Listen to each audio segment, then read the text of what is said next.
What's up, everybody? Welcome to an explanation of a bonding THQ here in this digital era. We're going to start by taking a look at these. Here, we got to determine whether they're polar or nonpolar. We have lone pairs on the center atom. That automatically makes it polar. In CS2, if I look at the Lewis diagram that's here, I have two S's bonded to the C. There are no lone pairs on that C. So those are the two things that make this non-polar. In letter C, we have BCl3, so it's a boron surrounded by three chlorines. The chlorines are all the same. There are no dots on the boron. Again, that's what makes it nonpolar. 1D, also nonpolar. No dots on the C. All H's around it. And letter E, there's a lone pair on that center atom, so right away it is polar. All right.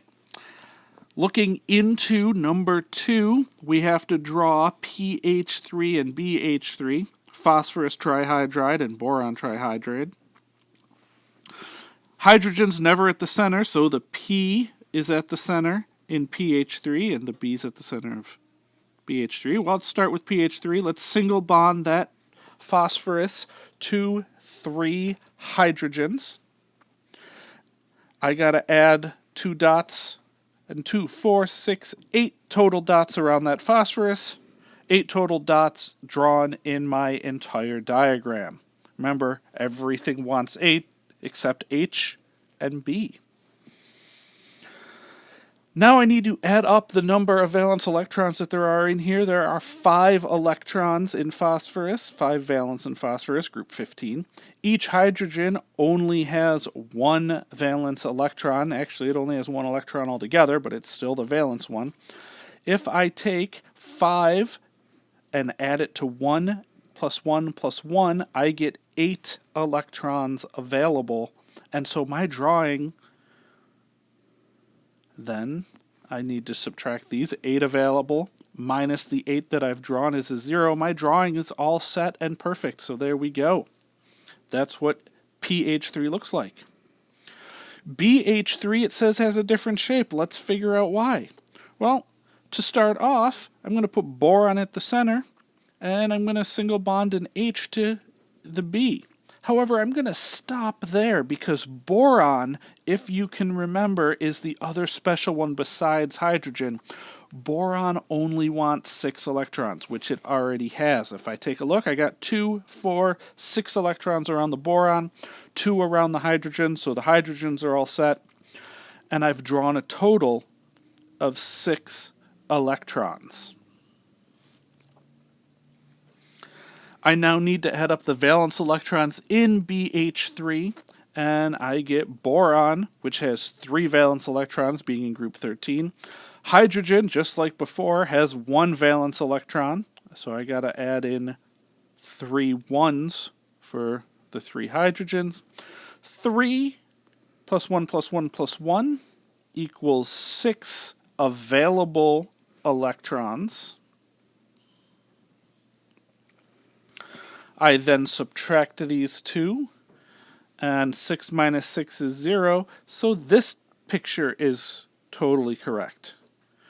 All right, now it doesn't ask me to name the shapes, but the shapes are different, and the whole reason the shapes are going to be different are these 2 dots right here. This lone pair on the phosphorus will push those other bonds away. So PH3 ends up being trigonal pyramidal, where BH3 is trigonal planar. And it's all because of the lone pair of unbonded electrons in PH3, or on that phosphorus in the phosphorus trihydride.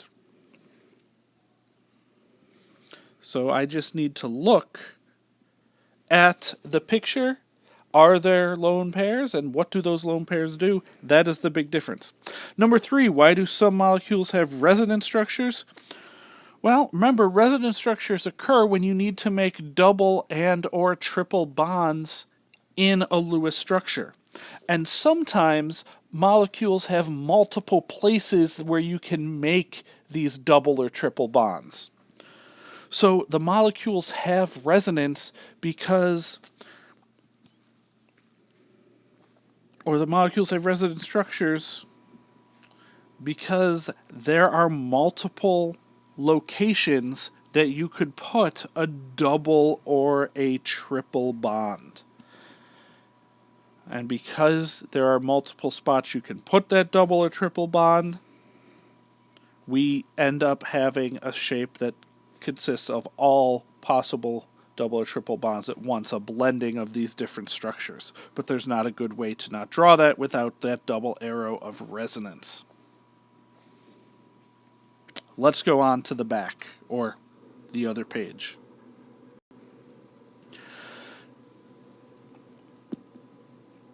In this one, we have NH or Ni3, which is a sensitive contact explosive. Well, Ni3, we have to draw a Lewis structure. We're going to put the N at the middle because there's only one of them.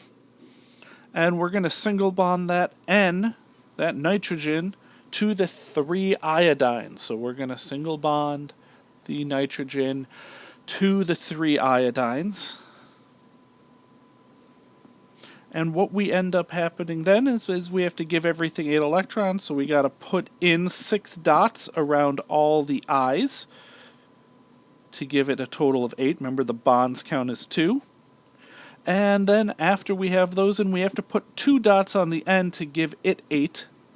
And we have a total of 2, 4, 6, 8, 10, 12, 14, 16, 18, 20, 22, 24 total electrons have been drawn.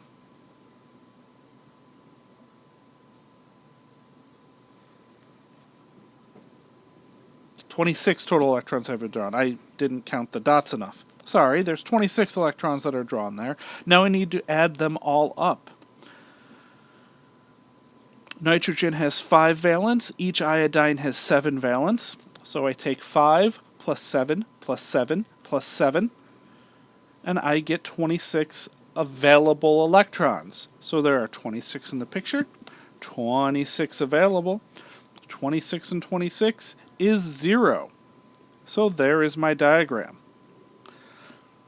NH3 itself, this is kind of going back quite a while, but NH3, what is the name of NH3? Well, it's nitrogen, because there's one nitrogen, and there's 3 iodines, another nonmetal. So when I'm naming 2 nonmetals, I got to use prefixes. The prefix for 3 is tri.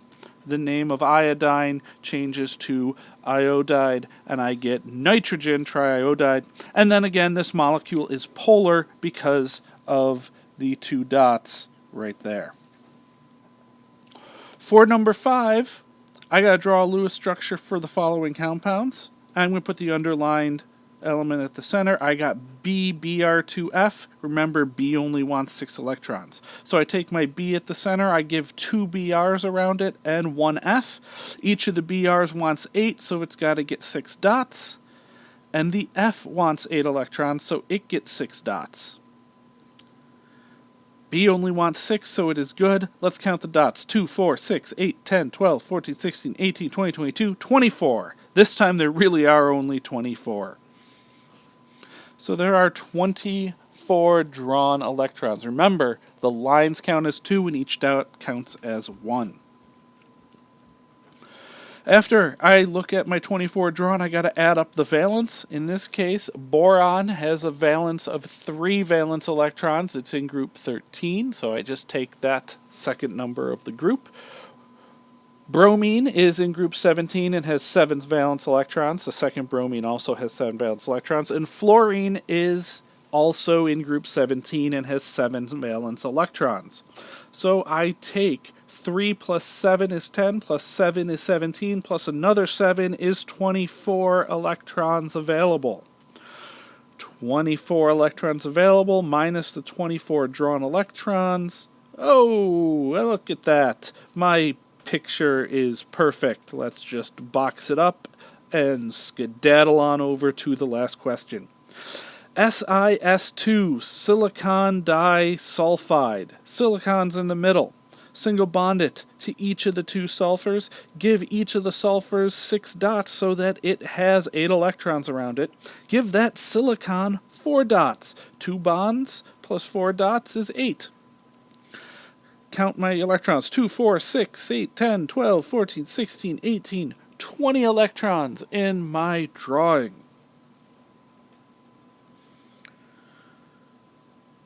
Alright, remember, lines 2, dots 1. All 3 elements have 8 electrons around it. Let's add up the valence electrons. Silicon is in group 14, right below carbon. It has 4 valence electrons.